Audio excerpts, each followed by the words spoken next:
How to Live on 24 Hours a Day. By Arnold Bennett. Preface to this edition. This preface, though placed at the beginning, as a preface must be, should be read at the end of the book. I have received a large amount of correspondence concerning this small work, and many reviews of it, some of them nearly as long as the book itself, have been printed. But scarcely any of the comment has been adverse. Some people have objected to a frivolity of tone, but as the tone is not, in my opinion, at all frivolous, this objection did not impress me, and had no weightier reproach been put forward I might almost have been persuaded that the volume was flawless. A more serious stricture has, however, been offered, not in the press, but by sundry obviously sincere correspondents, and I must deal with it.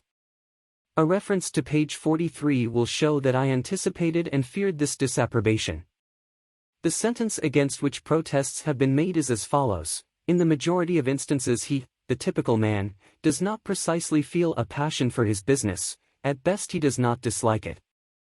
He begins his business functions with some reluctance, as late as he can, and he ends them with joy, as early as he can.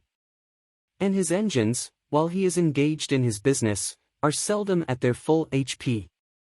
I am assured, in accents of unmistakable sincerity, that there are many business men, not merely those in high positions or with fine prospects, but modest subordinates with no hope of ever being much better off, who do enjoy their business functions, who do not shirk them, who do not arrive at the office as late as possible and depart as early as possible, who, in a word, put the whole of their force into their day's work and are genuinely fatigued at the end thereof. I am ready to believe it. I do believe it. I know it.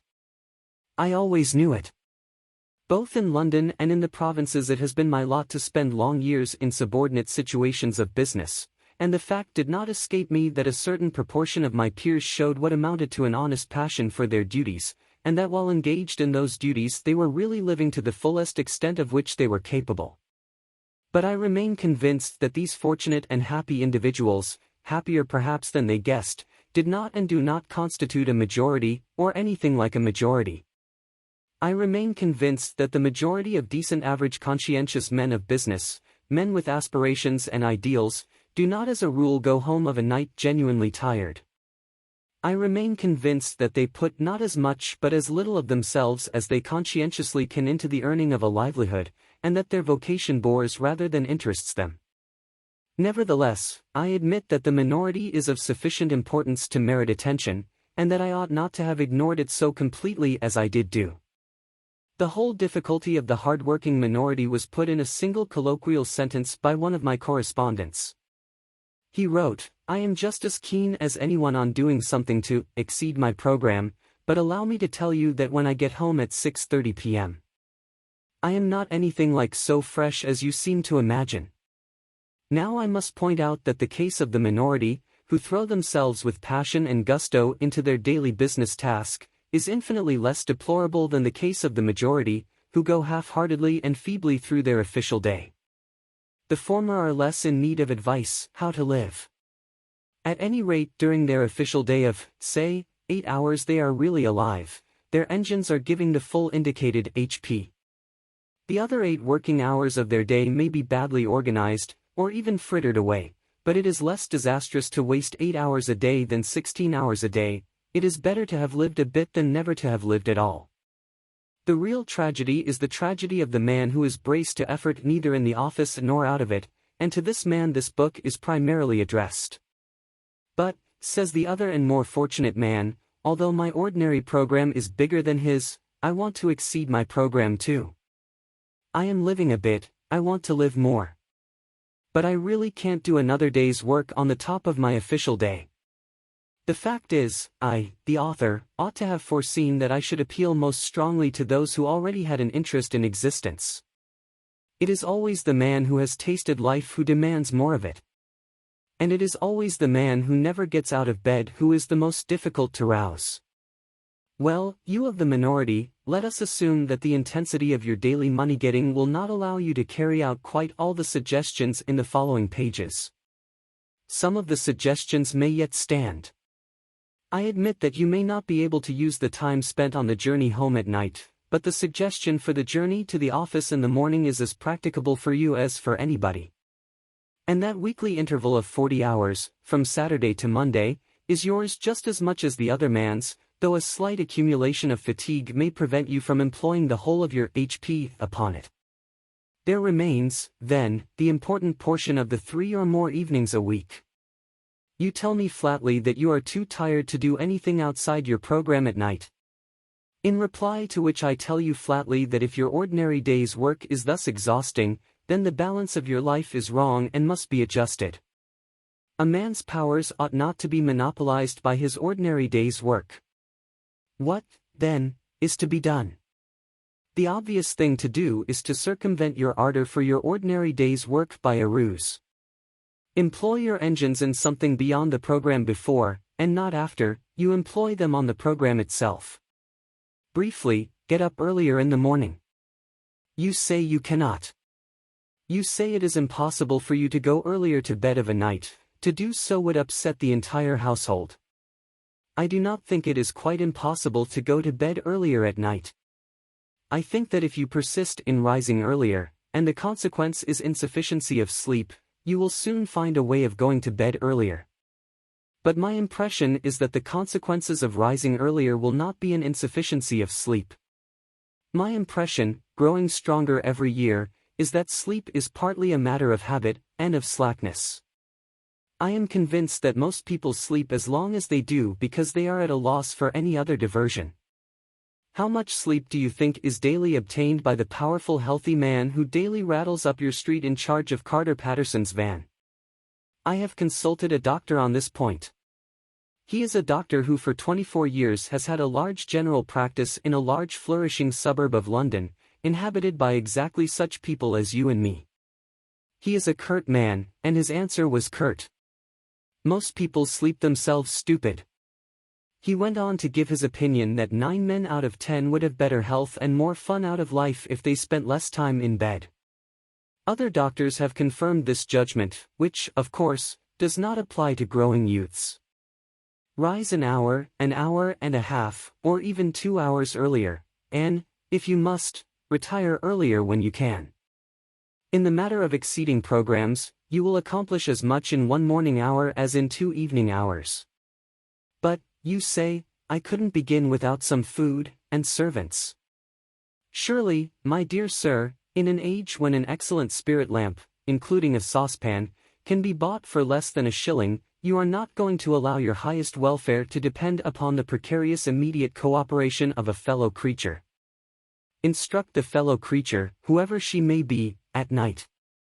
Tell her to put a tray in a suitable position overnight. On that tray 2 biscuits, a cup and saucer, a box of matches and a spirit lamp, on the lamp, the saucepan, on the saucepan, the lid, but turned the wrong way up, on the reversed lid, the small teapot, containing a minute quantity of tea leaves. You will then have to strike a match, that is all. In 3 minutes the water boils, and you pour it into the teapot, which is already warm. In 3 more minutes the tea is infused. You can begin your day while drinking it. These details may seem trivial to the foolish, but to the thoughtful they will not seem trivial. The proper, wise balancing of one's whole life may depend upon the feasibility of a cup of tea at an unusual hour. The daily miracle. Yes, he's one of those men that don't know how to manage. Good situation. Regular income. Quite enough for luxuries as well as needs. Not really extravagant. And yet the fellow's always in difficulties. Somehow he gets nothing out of his money. Excellent flat, half empty. Always looks as if he'd had the brokers in. New suit, old hat. Magnificent necktie, baggy trousers. Asks you to dinner, cut glass, bad mutton, or Turkish coffee, cracked cup. He can't understand it. Explanation simply is that he fritters his income away. Wish I had the half of it. I'd show him. So we have most of us criticized, at one time or another, in our superior way. We are nearly all chancellors of the exchequer, it is the pride of the moment. Newspapers are full of articles explaining how to live on such and such a sum, and these articles provoke a correspondence whose violence proves the interest they excite. Recently, in a daily organ, a battle raged round the question whether a woman can exist nicely in the country on L85 a year. I have seen an essay, How to Live on 8 shillings a Week. But I have never seen an essay, How to Live on 24 hours a day. Yet it has been said that time is money. That proverb understates the case. Time is a great deal more than money. If you have time you can obtain money, usually. But though you have the wealth of a cloakroom attendant at the Carlton Hotel, you cannot buy yourself a minute more time than I have, or the cat by the fire has. Philosophers have explained space. They have not explained time. It is the inexplicable raw material of everything. With it, all is possible, without it, nothing. The supply of time is truly a daily miracle, an affair genuinely astonishing when one examines it. You wake up in the morning and lo! Your purse is magically filled with 24 hours of the unmanufactured tissue of the universe of your life. It is yours. It is the most precious of possessions. A highly singular commodity, showered upon you in a manner as singular as the commodity itself. For remark. No one can take it from you. It is unstealable. And no one receives either more or less than you receive. Talk about an ideal democracy. In the realm of time there is no aristocracy of wealth, and no aristocracy of intellect. Genius is never rewarded by even an extra hour a day. And there is no punishment. Waste your infinitely precious commodity as much as you will, and the supply will never be withheld from you. No mysterious power will say, "This man is a fool, if not a knave. He does not deserve time, he shall be cut off at the meter." It is more certain than consols, and payment of income is not affected by Sundays. Moreover, you cannot draw on the future. Impossible to get into debt. You can only waste the passing moment. You cannot waste tomorrow, it is kept for you. You cannot waste the next hour, it is kept for you. I said the affair was a miracle. Is it not? You have to live on this 24 hours of daily time. Out of it you have to spin health, pleasure, money, content, respect, and the evolution of your immortal soul. Its right use, its most effective use, is a matter of the highest urgency and of the most thrilling actuality. All depends on that. Your happiness, the elusive prize that you are all clutching for, my friends, depends on that. Strange that the newspapers, so enterprising and up-to-date as they are not full of how to live on a given income of time, instead of how to live on a given income of money. Money is far commoner than time. When one reflects, one perceives that money is just about the commonest thing there is. It encumbers the earth in gross heaps. If one can't contrive to live on a certain income of money, one earns a little more, or steals it, or advertises for it. One doesn't necessarily muddle one's life because one can't quite manage on £1,000 a year, one braces the muscles and makes it guineas, and balances the budget. But if one cannot arrange that an income of 24 hours a day shall exactly cover all proper items of expenditure, one does muddle one's life definitely. The supply of time, though gloriously regular, is cruelly restricted. Which of us lives on 24 hours a day? And when I say lives, I do not mean exists, nor muddles through. Which of us is free from that uneasy feeling that the great spending departments of his daily life are not managed as they ought to be? Which of us is quite sure that his fine suit is not surmounted by a shameful hat, or that in attending to the crockery he has forgotten the quality of the food? Which of us is not saying to himself, which of us has not been saying to himself all his life, I shall alter that when I have a little more time? We never shall have any more time. We have, and we have always had, all the time there is. It is the realization of this profound and neglected truth, which, by the way, I have not discovered, that has led me to the minute practical examination of daily time expenditure. 2. The desire to exceed one's program. But, someone may remark, with the English disregard of everything except the point, What is he driving at with his 24 hours a day? I have no difficulty in living on 24 hours a day. I do all that I want to do, and still find time to go in for newspaper competitions. Surely it is a simple affair, knowing that one has only 24 hours a day, to content one's self with 24 hours a day. To you, my dear sir, I present my excuses and apologies. You are precisely the man that I have been wishing to meet for about 40 years. Will you kindly send me your name and address, and state your charge for telling me how you do it? Instead of me talking to you, you ought to be talking to me. Please come forward. That you exist, I am convinced, and that I have not yet encountered you is my loss. Meanwhile, until you appear, I will continue to chat with my companions in distress, that innumerable band of souls who are haunted, more or less painfully, by the feeling that the years slip by, and slip by, and slip by, and that they have not yet been able to get their lives into proper working order. If we analyze that feeling, we shall perceive it to be, primarily, one of uneasiness, of expectation, of looking forward, of aspiration. It is a source of constant discomfort, for it behaves like a skeleton at the feast of all our enjoyments. We go to the theater and laugh, but between the acts it raises a skinny finger at us. We rush violently for the last train, and while we are cooling a long age on the platform waiting for the last train, it promenades its bones up and down by our side and inquires, "O man, what hast thou done with thy youth? What art thou doing with thine age?" You may urge that this feeling of continuous looking forward, of aspiration, is part of life itself, and inseparable from life itself. True. But there are degrees. A man may desire to go to Mecca. His conscience tells him that he ought to go to Mecca. He fares forth either by the aid of cooks, or unassisted. He may probably never reach Mecca, he may drown before he gets to Port Said, he may perish ingloriously on the coast of the Red Sea, his desire may remain eternally frustrate.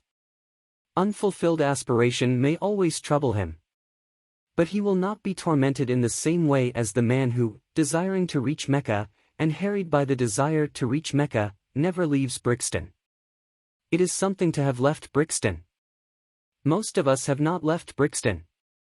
We have not even taken a cab to Ludgate Circus and inquired from cooks the price of a conducted tour. And our excuse to ourselves is that there are only 24 hours in the day.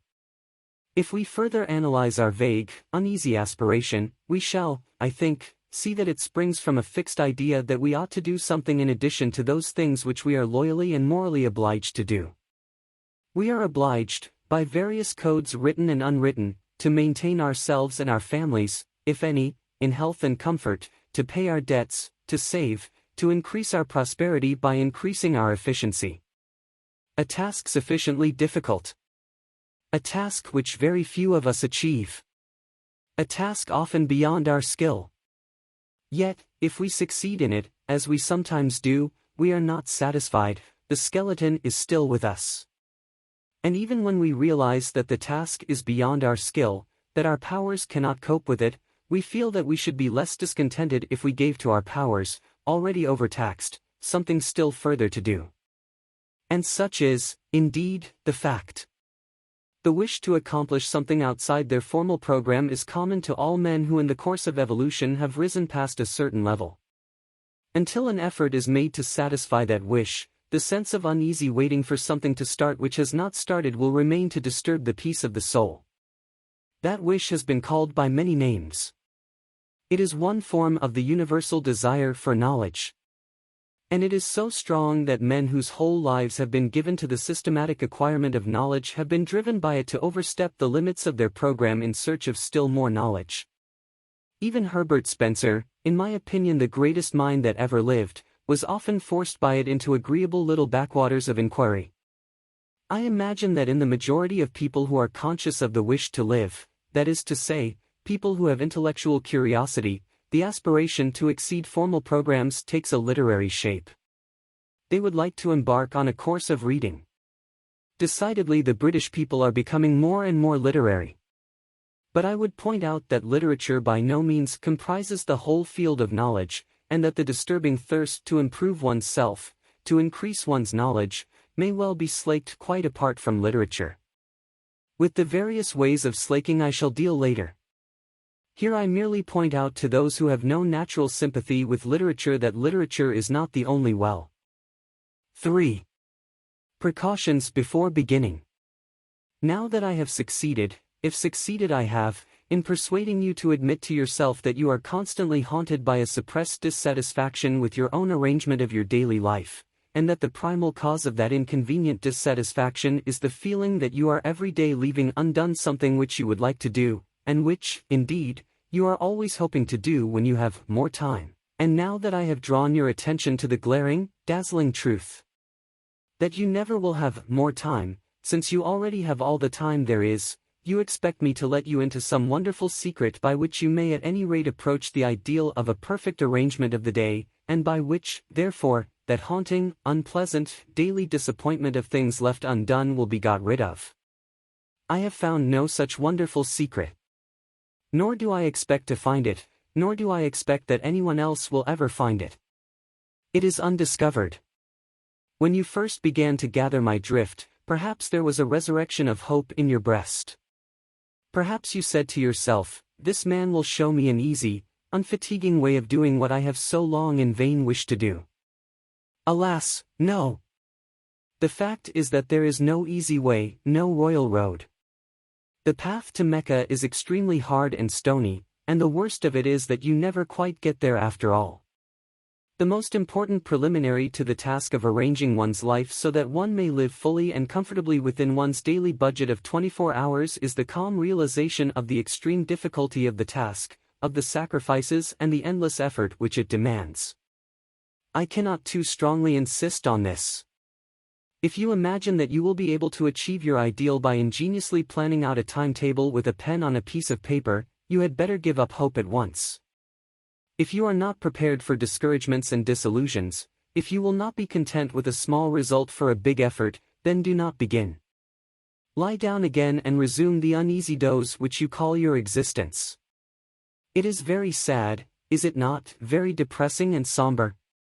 And yet I think it is rather fine, too, this necessity for the tense bracing of the will before anything worth doing can be done. I rather like it myself. I feel it to be the chief thing that differentiates me from the cat by the fire.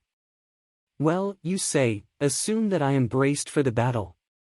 Assume that I have carefully weighed and comprehended your ponderous remarks. How do I begin? Dear sir, you simply begin. There is no magic method of beginning.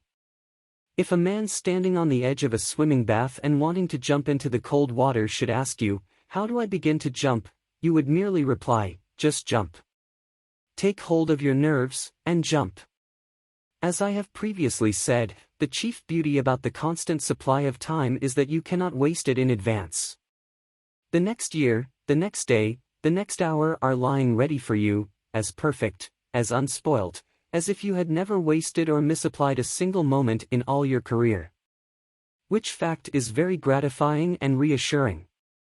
You can turn over a new leaf every hour if you choose.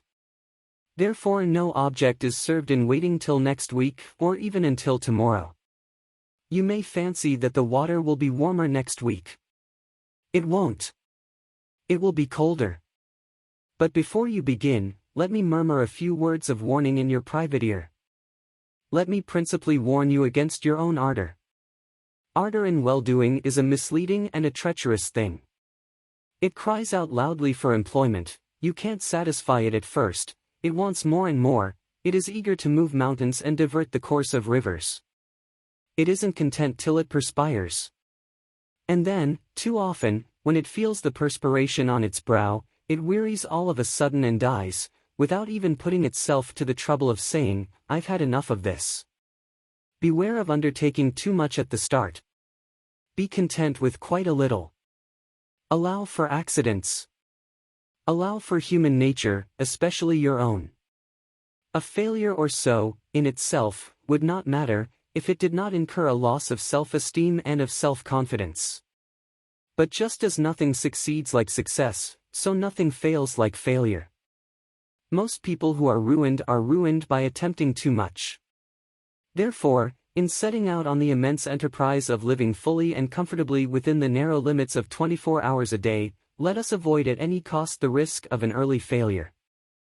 I will not agree that, in this business at any rate, a glorious failure is better than a petty success. I am all for the petty success. A glorious failure leads to nothing, a petty success may lead to a success that is not petty. So let us begin to examine the budget of the day's time. You say your day is already full to overflowing. How? You actually spend in earning your livelihood, how much? 7 hours, on the average? And in actual sleep, 7? I will add 2 hours, and be generous. And I will defy you to account to me on the spur of the moment for the other 8 hours. 4. The cause of the troubles.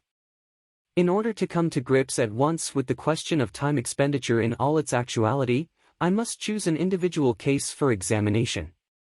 I can only deal with one case, and that case cannot be the average case, because there is no such case as the average case, just as there is no such man as the average man. Every man and every man's case is special. But if I take the case of a Londoner who works in an office, whose office hours are from 10 to 6, and who spends 50 minutes morning and night in traveling between his house door and his office door, I shall have got as near to the average as facts permit. There are men who have to work longer for a living, but there are others who do not have to work so long. Fortunately, the financial side of existence does not interest us here. For our present purpose, the clerk at £1 a week is exactly as well off as the millionaire in Carlton House Terrace. Now the great and profound mistake which my typical man makes in regard to his day is a mistake of general attitude, a mistake which vitiates and weakens 2/3 of his energies and interests. In the majority of instances he does not precisely feel a passion for his business, at best he does not dislike it. He begins his business functions with reluctance, as late as he can, and he ends them with joy, as early as he can. And his engines while he is engaged in his business are seldom at their full HP. I know that I shall be accused by angry readers of traducing the city worker, but I am pretty thoroughly acquainted with the city, and I stick to what I say. Yet in spite of all this he persists in looking upon those hours from 10 to 6 as the day, to which the 10 hours preceding them and the 6 hours following them are nothing but a prologue and epilogue. Such an attitude, unconscious though it be, of course kills his interest in the odd 16 hours, with the result that, even if he does not waste them, he does not count them, he regards them simply as margin. This general attitude is utterly illogical and unhealthy, since it formally gives the central prominence to a patch of time and a bunch of activities which the man's one idea is to get through and have done with. If a man makes 2/3 of his existence subservient to 1/3, for which admittedly he has no absolutely feverish zest, how can he hope to live fully and completely? He cannot. If my typical man wishes to live fully and completely, he must, in his mind, arrange a day within a day. And this inner day, a Chinese box in a larger Chinese box, must begin at 6 p.m. and end at 10 a.m. It is a day of 16 hours, and during all these 16 hours he has nothing whatever to do but cultivate his body and his soul and his fellow men. During those 16 hours he is free, he is not a wage earner, he is not preoccupied with monetary cares, he is just as good as a man with a private income. This must be his attitude. And his attitude is all important. His success in life, much more important than the amount of estate upon what his executors will have to pay estate duty, depends on it. What? You say that full energy given to those 16 hours will lessen the value of the business 8? Not so. On the contrary, it will assuredly increase the value of the business 8. One of the chief things which my typical man has to learn is that the mental faculties are capable of a continuous hard activity, they do not tire like an arm or a leg. All they want is change, not rest, except in sleep. I shall now examine the typical man's current method of employing the 16 hours that are entirely his, beginning with his uprising. I will merely indicate things which he does and which I think he ought not to do, postponing my suggestions for planting the times which I shall have cleared, as a settler clears spaces in a forest. In justice to him I must say that he wastes very little time before he leaves the house in the morning at 9:10. In too many houses he gets up at 9, breakfasts between 9:7 and 9:91, and then bolts. But immediately he bangs the front door his mental faculties, which are tireless, become idle. He walks to the station in a condition of mental coma. Arrived there, he usually has to wait for the train. On hundreds of suburban stations every morning you see men calmly strolling up and down platforms while railway companies unblushingly rob them of time, which is more than money. Hundreds of thousands of hours are thus lost every day simply because my typical man thinks so little of time that it has never occurred to him to take quite easy precautions against the risk of its loss. He has a solid coin of time to spend every day, call it a sovereign. He must get change for it, and in getting change he is content to lose heavily. Supposing that in selling him a ticket the company said, "We will change you a sovereign, but we shall charge you 3 halfpence for doing so," what would my typical man exclaim? Yet that is the equivalent of what the company does when it robs him of 5 minutes twice a day. You say I am dealing with minutiae. I am. And later on I will justify myself. Now will you kindly buy your paper and step into the train? V. Tennis and the immortal soul. You get into the morning train with your newspaper, and you calmly and majestically give yourself up to your newspaper. You do not hurry. You know you have at least half an hour of security in front of you. As your glance lingers idly at the advertisements of shipping and of songs on the outer pages, your air is the air of a leisured man, wealthy in time, of a man from some planet where there are 124 hours a day instead of 24. I am an impassioned reader of newspapers. I read 5 English and 2 French dailies, and the newsagents alone know how many weeklies, regularly. I am obliged to mention this personal fact lest I should be accused of a prejudice against newspapers when I say that I object to the reading of newspapers in the morning train. Newspapers are produced with rapidity, to be read with rapidity. There is no place in my daily program for newspapers. I read them as I may in odd moments. But I do read them. The idea of devoting to them 30 or 40 consecutive minutes of wonderful solitude, for nowhere can one more perfectly immerse oneself in oneself than in a compartment full of silent, withdrawn, smoking males, is to me repugnant. I cannot possibly allow you to scatter priceless pearls of time with such oriental lavishness. You are not the Shah of time. Let me respectfully remind you that you have no more time than I have. No newspaper reading in trains. I have already put by about 3/4 of an hour for use. Now you reach your office. And I abandon you there till 6 o'clock. I am aware that you have nominally an hour, often in reality an hour and a half, in the midst of the day, less than half of which time is given to eating. But I will leave you all that to spend as you choose. You may read your newspapers then. I meet you again as you emerge from your office. You are pale and tired. At any rate, your wife says you are pale, and you give her to understand that you are tired. During the journey home you have been gradually working up the tired feeling. The tired feeling hangs heavy over the mighty suburbs of London like a virtuous and melancholy cloud, particularly in winter. You don't eat immediately on your arrival home. But in about an hour or so you feel as if you could sit up and take a little nourishment. And you do. Then you smoke, seriously, you see friends, you potter, you play cards, you flirt with a book, you note that old age is creeping on, you take a stroll, you caress the piano. By Jove! 11:15. You then devote quite 40 minutes to thinking about going to bed, and it is conceivable that you are acquainted with a genuinely good whiskey. At last you go to bed, exhausted by the day's work. 6 hours, probably more, have gone since you left the office, gone like a dream, gone like magic, unaccountably gone. That is a fair sample case. But you say, it's all very well for you to talk. A man is tired. A man must see his friends. He can't always be on the stretch. Just so. But when you arrange to go to the theater, especially with a pretty woman, what happens?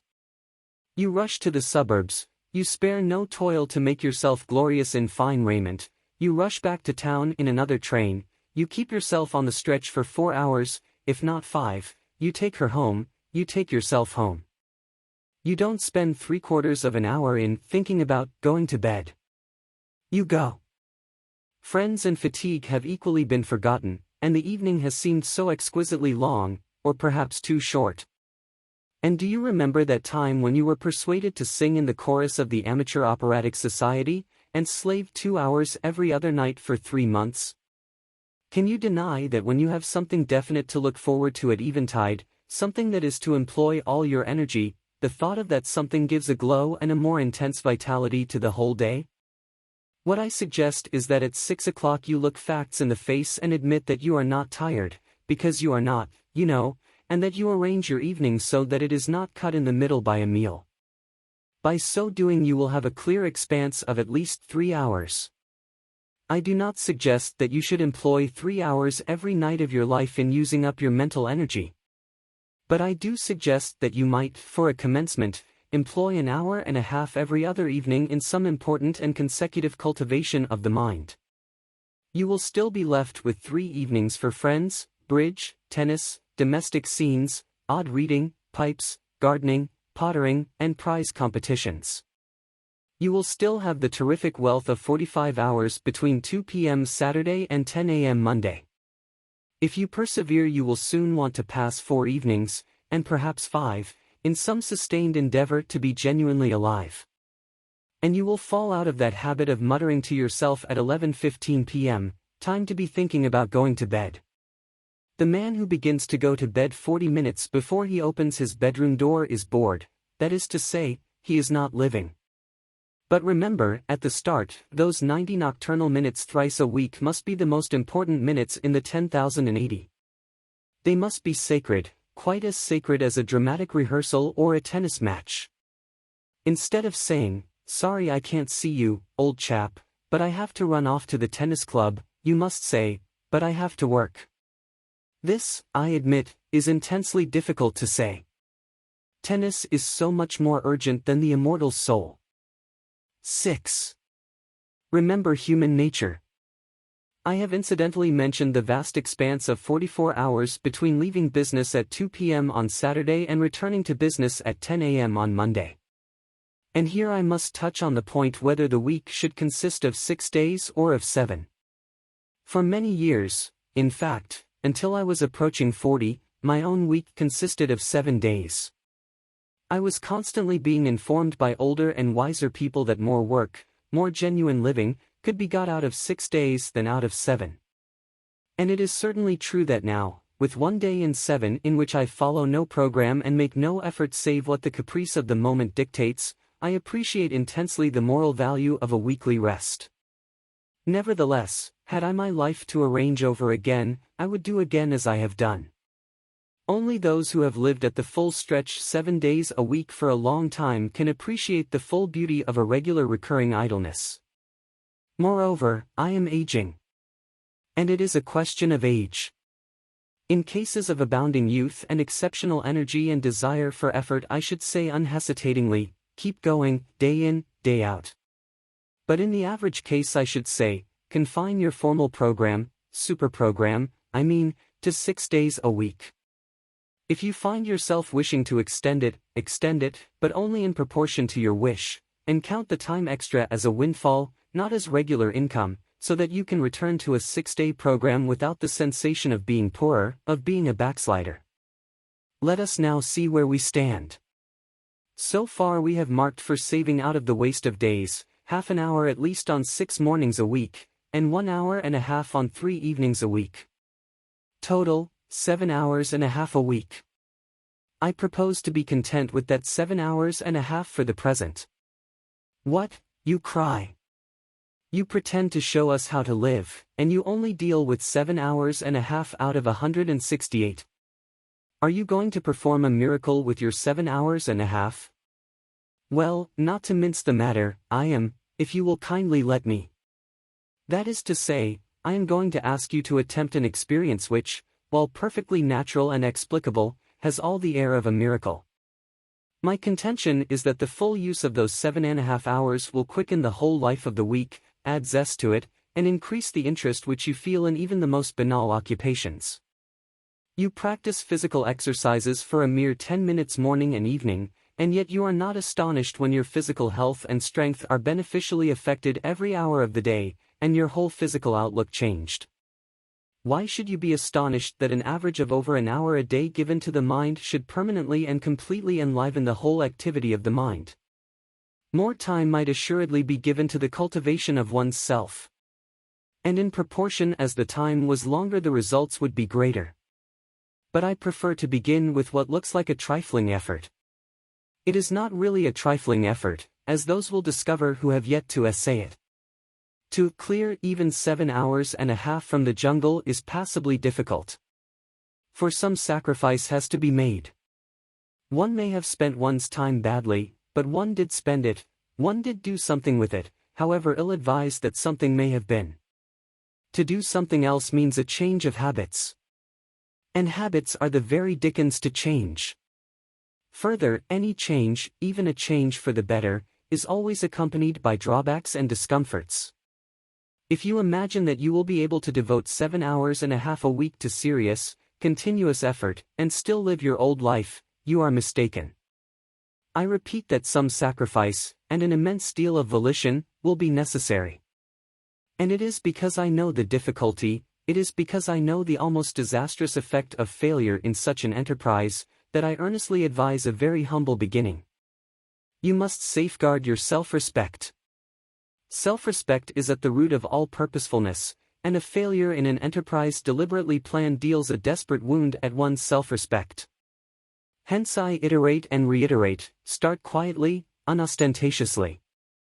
When you have conscientiously given 7.5 hours a week to the cultivation of your vitality for 3 months, then you may begin to sing louder and tell yourself what wondrous things you are capable of doing. Before coming to the method of using the indicated hours, I have one final suggestion to make. That is, as regards the evenings, to allow much more than an hour and a half in which to do the work of an hour and a half. Remember the chance of accidents. Remember human nature.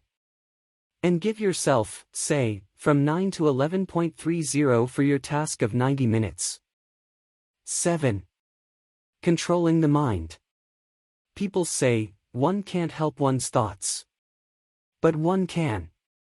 The control of the thinking machine is perfectly possible. And since nothing whatever happens to us outside our own brain, since nothing hurts us or gives us pleasure except within the brain, the supreme importance of being able to control what goes on in that mysterious brain is patent. This idea is one of the oldest platitudes, but it is a platitude whose profound truth and urgency most people live and die without realizing. People complain of the lack of power to concentrate, not witting that they may acquire the power, if they choose. And without the power to concentrate, that is to say, without the power to dictate to the brain its task and to ensure obedience, true life is impossible. Mind control is the first element of a full existence.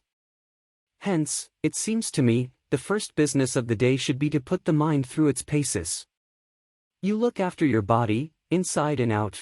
You run grave danger in hacking hairs off your skin, you employ a whole army of individuals, from the milkman to the pig killer, to enable you to bribe your stomach into decent behavior.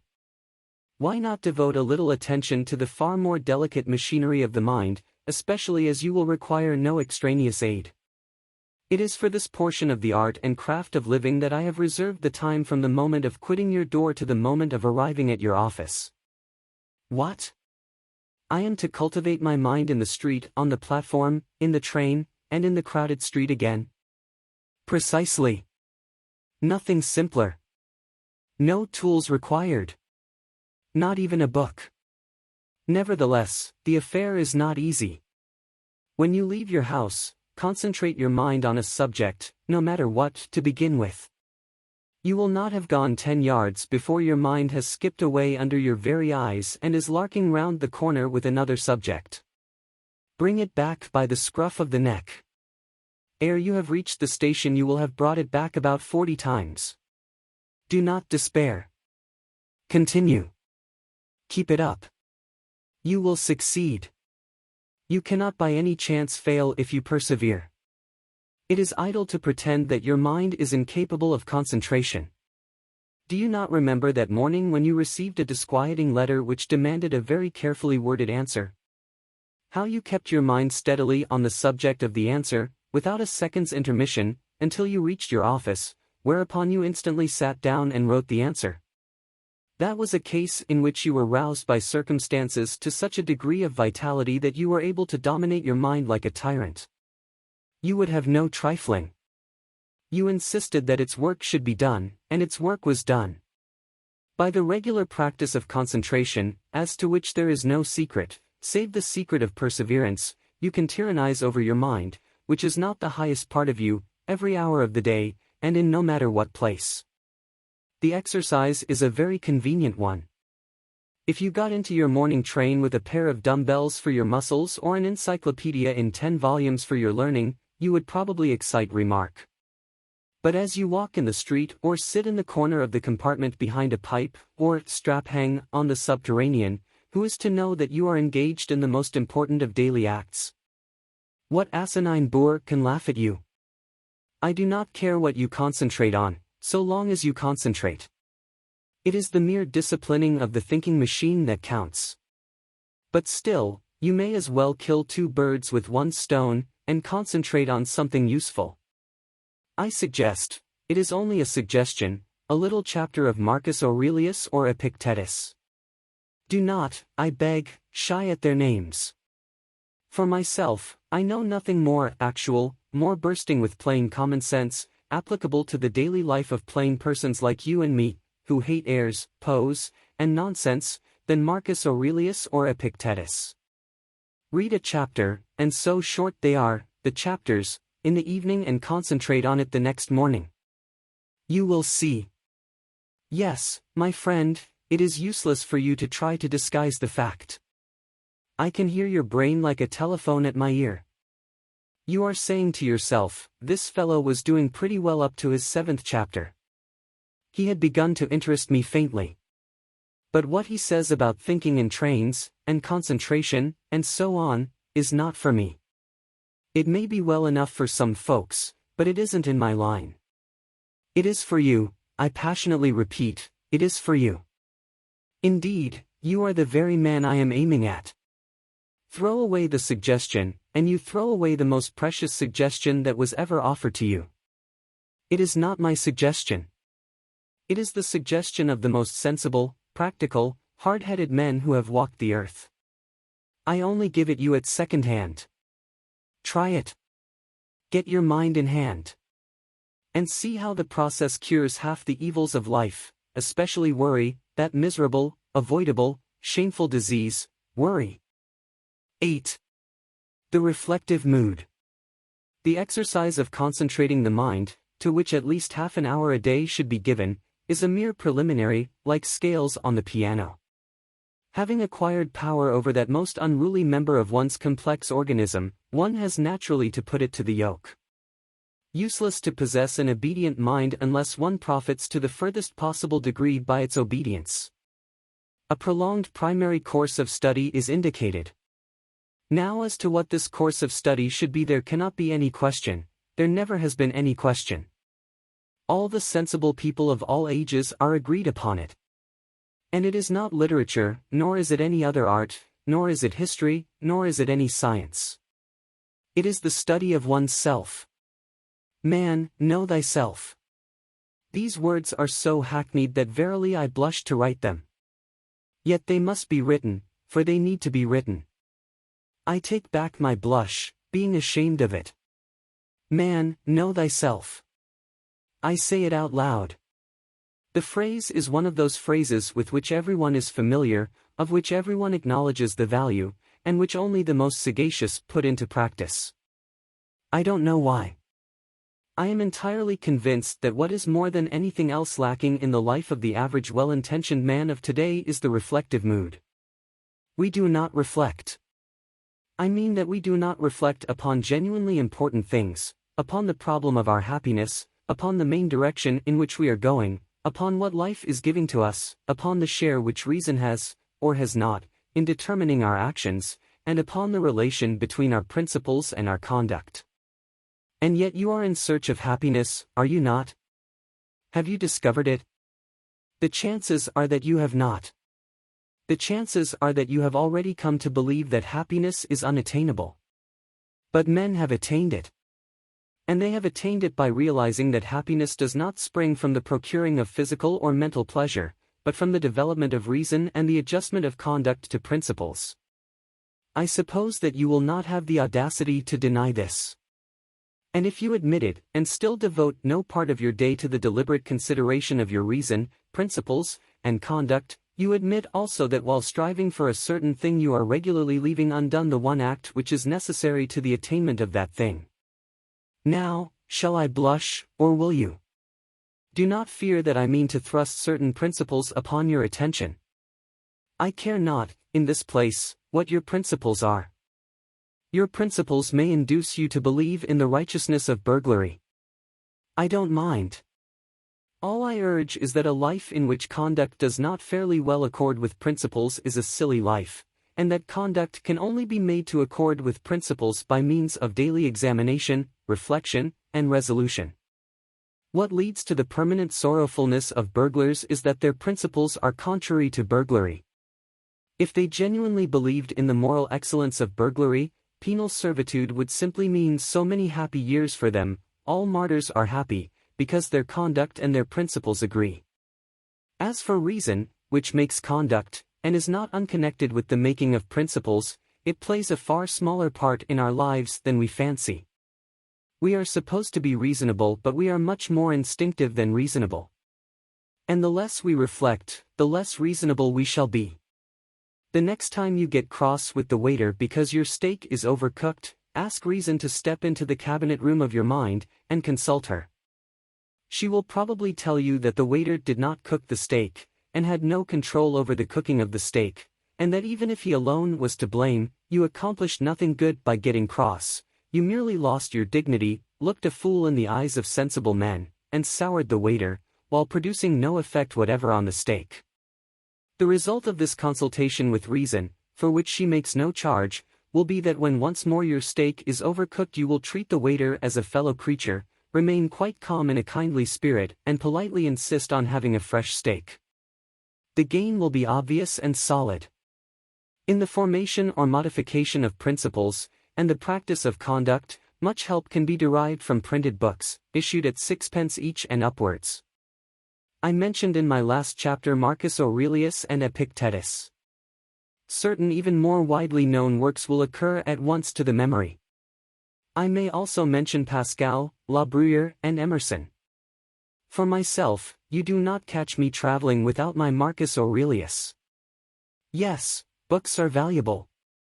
But not reading of books will take the place of a daily, candid, honest examination of what one has recently done, and what one is about to do, of a steady looking at one's self in the face, disconcerting though the sight may be.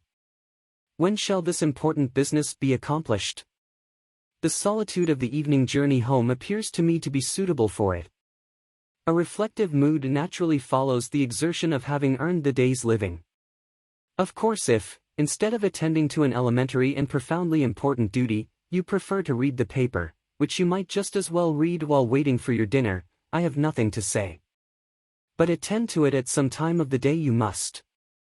I now come to the evening hours. 9. Interest in the arts. Many people pursue a regular and uninterrupted course of idleness in the evenings because they think that there is no alternative to idleness but the study of literature, and they do not happen to have a taste for literature. This is a great mistake. Of course it is impossible, or at any rate very difficult, properly to study anything whatever without the aid of printed books. But if you desire to understand the deeper depths of bridge or of boat sailing, you would not be deterred by your lack of interest in literature from reading the best books on bridge or boat sailing.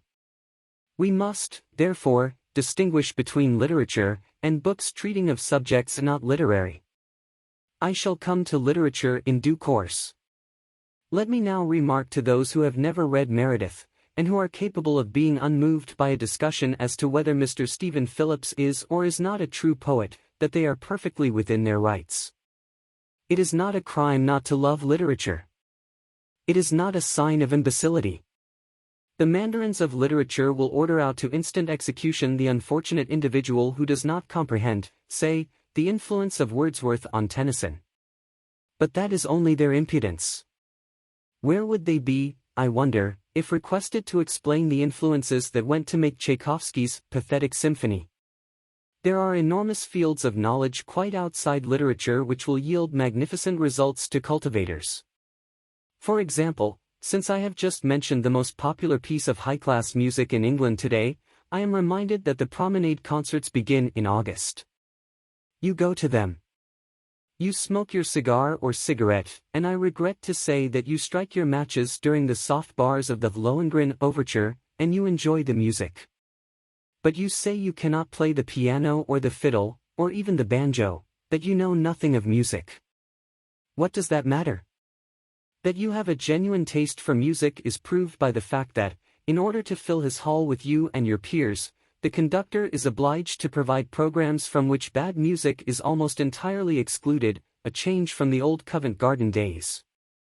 Now surely your inability to perform The Maiden's Prayer on a piano need not prevent you from making yourself familiar with the construction of the orchestra to which you listen a couple of nights a week during a couple of months.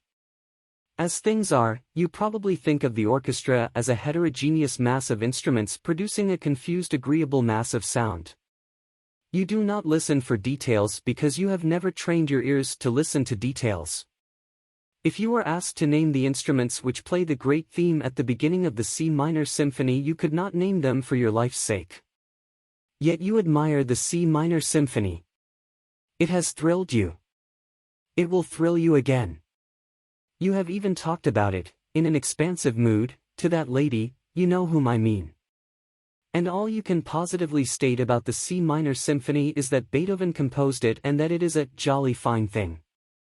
Now, if you have read, say, Mr. Krehbiel's How to Listen to Music, which can be got at any bookseller's for less than the price of a stall at the Alhambra, and which contains photographs of all the orchestral instruments and plans of the arrangement of orchestras, you would next go to a promenade concert with an astonishing intensification of interest in it. Instead of a confused mass, the orchestra would appear to you as what it is, a marvelously balanced organism whose various groups of members each have a different and an indispensable function. You would spy out the instruments, and listen for their respective sounds. You would know the gulf that separates a French horn from an English horn, and you would perceive why a player of the hautboy gets higher wages than a fiddler, though the fiddle is the more difficult instrument. You would live at a promenade concert, whereas previously you had merely existed there in a state of beatific coma, like a baby gazing at a bright object. The foundations of a genuine, systematic knowledge of music might be laid.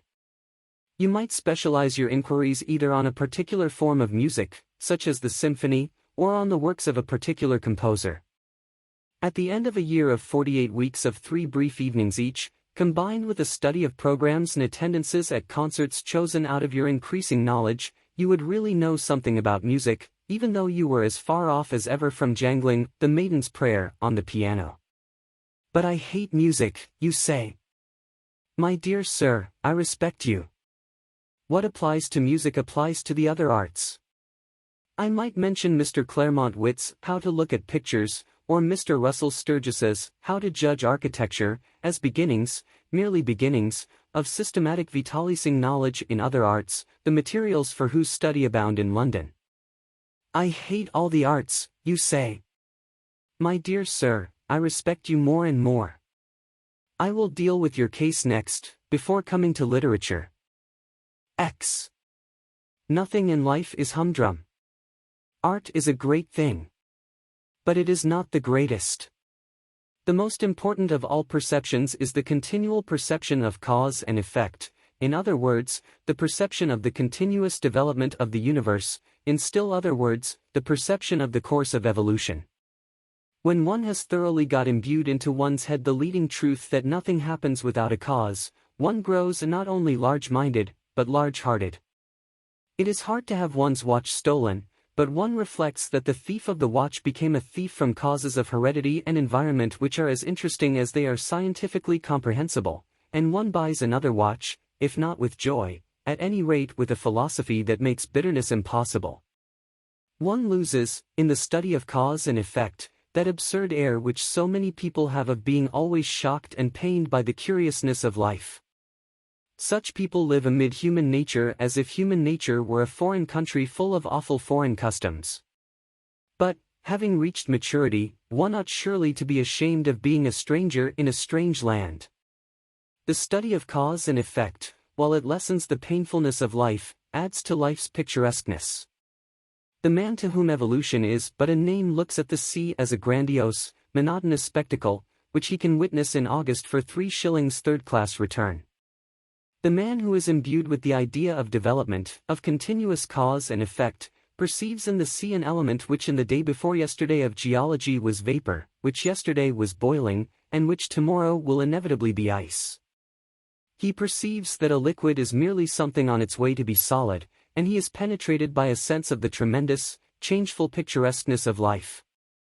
Nothing will afford a more durable satisfaction than the constantly cultivated appreciation of this. It is the end of all science. Cause and effect are to be found everywhere. Rents went up in Shepherd's Bush. It was painful and shocking that rents should go up in Shepherd's Bush. But to a certain point we are all scientific students of cause and effect, and there was not a clerk lunching at a Lyons restaurant who did not scientifically put 2 and 2 together and see in the once 2-penny tube the cause of an excessive demand for wigwams in Shepherd's Bush, and in the excessive demand for wigwams the cause of the increase in the price of wigwams. Simple, you say, disdainfully. Everything, the whole complex movement of the universe, is as simple as that, when you can sufficiently put 2 and 2 together. And, my dear sir, perhaps you happen to be an estate agent's clerk, and you hate the arts, and you want to foster your immortal soul, and you can't be interested in your business because it's so humdrum. Nothing is humdrum. The tremendous, changeful picturesqueness of life is marvelously shown in an estate agent's office. What? There was a block of traffic in Oxford Street. To avoid the block, people actually began to travel under the cellars and drains, and the result was a rise of rents in Shepherd's Bush. And you say that isn't picturesque? Suppose you were to study, in this spirit, the property question in London for an hour and a half every other evening. Would it not give zest to your business, and transform your whole life? You would arrive at more difficult problems. And you would be able to tell us why, as the natural result of cause and effect, the longest straight street in London is about 1.5 yards in length, while the longest absolutely straight street in Paris extends for miles. I think you will admit that in an estate agent's clerk I have not chosen an example that specially favors my theories. You are a bank clerk, and you have not read that breathless romance, disguised as a scientific study, Walter Bagehot's Lombard Street? Ah, my dear sir, if you had begun with that, and followed it up for 90 minutes every other evening, how enthralling your business would be to you, and how much more clearly you would understand human nature. You are penned in town, but you love excursions to the country and the observation of wild life, certainly a heart-enlarging diversion. Why don't you walk out of your house door, in your slippers, to the nearest gas lamp of a night with a butterfly net, and observe the wild life of common and rare moths that is beating about it, and coordinate the knowledge thus obtained and build a superstructure on it, and at last get to know something about something? You need not be devoted to the arts, not to literature, in order to live fully. The whole field of daily habit and scene is waiting to satisfy that curiosity which means life, and the satisfaction of which means an understanding heart. I promise to deal with your case, O man who hates art and literature, and I have dealt with it. I now come to the case of the person, happily very common, who does like reading. 11. Serious reading. Novels are excluded from serious reading, so that the man who, bent on self-improvement, has been deciding to devote 90 minutes 3 times a week to a complete study of the works of Charles Dickens will be well advised to alter his plans. The reason is not that novels are not serious. Some of the great literature of the world is in the form of prose fiction, The reason is that bad novels ought not to be read, and that good novels never demand any appreciable mental application on the part of the reader. It is only the bad parts of Meredith's novels that are difficult. A good novel rushes you forward like a skiff down a stream, and you arrive at the end, perhaps breathless, but unexhausted. The best novels involve the least strain. Now, in the cultivation of the mind, one of the most important factors is precisely the feeling of strain, of difficulty, of a task which one part of you is anxious to achieve and another part of you is anxious to shirk, and that feeling cannot be got in facing a novel. You do not set your teeth in order to read Anna Karenina. Therefore, though you should read novels, you should not read them in those 90 minutes. Imaginative poetry produces a far greater mental strain than novels. It produces probably the severest strain of any form of literature. It is the highest form of literature. It yields the highest form of pleasure, and teaches the highest form of wisdom. In a word, there is nothing to compare with it. I say this with sad consciousness of the fact that the majority of people do not read poetry. I am persuaded that many excellent persons, if they were confronted with the alternatives of reading Paradise Lost and going round Trafalgar Square at noonday on their knees in sackcloth, would choose the ordeal of public ridicule. Still, I will never cease advising my friends and enemies to read poetry before anything. If poetry is what is called a sealed book to you, begin by reading Hazlitt's famous essay on the nature of poetry in general. It is the best thing of its kind in English, and no one who has read it can possibly be under the misapprehension that poetry is a medieval torture, or a mad elephant, or a gun that will go off by itself and kill at 40 paces.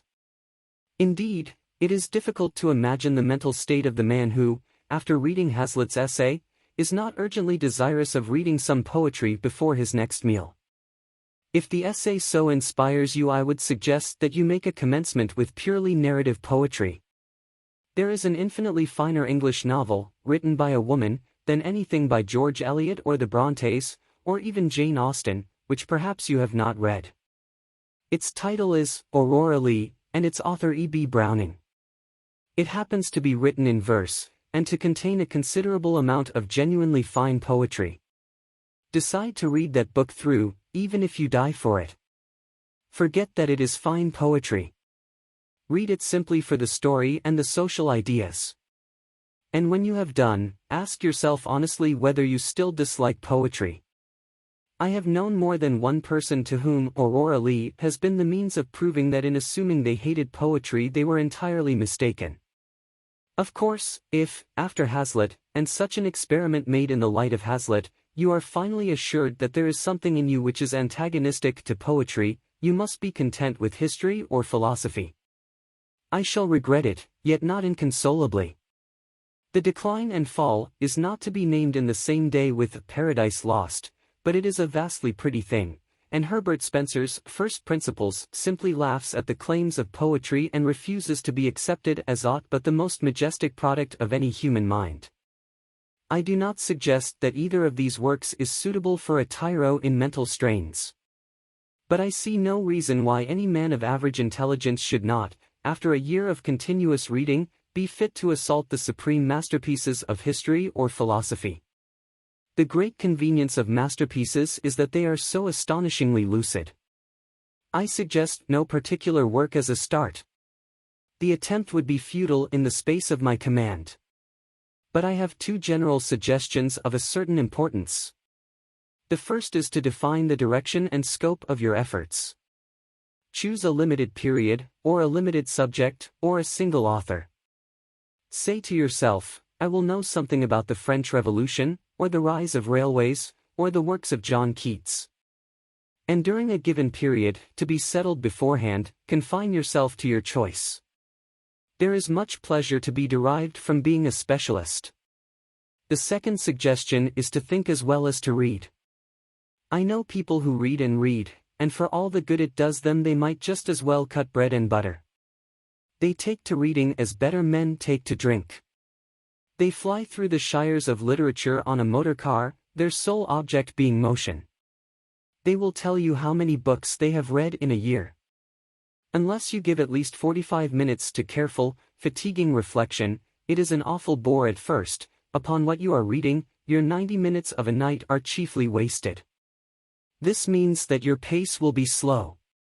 Never mind. Forget the goal, think only of the surrounding country, and after a period, perhaps when you least expect it, you will suddenly find yourself in a lovely town on a hill. 12. Dangers to avoid. I cannot terminate these hints, often, I fear, too didactic and abrupt, upon the full use of one's time to the great end of living, as distinguished from vegetating, without briefly referring to certain dangers which lie in wait for the sincere aspirant towards life. The first is the terrible danger of becoming that most odious and least supportable of persons, a prig. Now a prig is a pert fellow who gives himself airs of superior wisdom. A prig is a pompous fool who has gone out for a ceremonial walk, and without knowing it has lost an important part of his attire, namely, his sense of humor. A prig is a tedious individual who, having made a discovery, is so impressed by his discovery that he is capable of being gravely displeased because the entire world is not also impressed by it. Unconsciously to become a prig is an easy and a fatal thing. Hence, when one sets forth on the enterprise of using all one's time, it is just as well to remember that one's own time, and not other people's time, is the material with which one has to deal, that the earth rolled on pretty comfortably before one began to balance a budget of the hours, and that it will continue to roll on pretty comfortably whether or not one succeeds in one's new role of Chancellor of the Exchequer of Time. It is as well not to chatter too much about what one is doing, and not to betray a too pained sadness at the spectacle of a whole world deliberately wasting so many hours out of every day, and therefore never really living. It will be found, ultimately, that in taking care of one's self one has quite all one can do. Another danger is the danger of being tied to a program like a slave to a chariot. One's program must not be allowed to run away with one. It must be respected, but it must not be worshipped as a fetish. A program of daily employ is not a religion. This seems obvious. Yet I know men whose lives are a burden to themselves and a distressing burden to their relatives and friends simply because they have failed to appreciate the obvious. Oh, no, I have heard the martyred wife exclaim, Arthur always takes the dog out for exercise at 8 o'clock and he always begins to read at 8:45. So it's quite out of the question that we should. Etc., etc. And the note of absolute finality in that plaintive voice reveals the unsuspected and ridiculous tragedy of a career. On the other hand, a program is a program. And unless it is treated with deference it ceases to be anything but a poor joke. To treat one's program with exactly the right amount of deference, to live with not too much and not too little elasticity, is scarcely the simple affair it may appear to the inexperienced.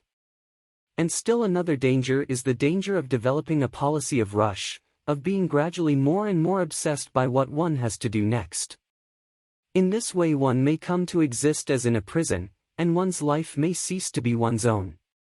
One may take the dog out for a walk at 8 o'clock, and meditate the whole time on the fact that one must begin to read at 8:45, and that one must not be late. And the occasional deliberate breaking of one's program will not help to mend matters. The evil springs not from persisting without elasticity in what one has attempted, but from originally attempting too much, from filling one's program till it runs over. The only cure is to reconstitute the program, and to attempt less. But the appetite for knowledge grows by what it feeds on, and there are men who come to like a constant breathless hurry of endeavor. Of them it may be said that a constant breathless hurry is better than an eternal doze. In any case, if the program exhibits a tendency to be oppressive, and yet one wishes not to modify it, an excellent palliative is to pass with exaggerated deliberation from one portion of it to another, for example, to spend 5 minutes in perfect mental quiescence between chaining up the Street Bernard and opening the book, in other words, to waste 5 minutes with the entire consciousness of wasting them. The last and chiefest danger which I would indicate, is one to which I have already referred, the risk of a failure at the commencement of the enterprise. I must insist on it.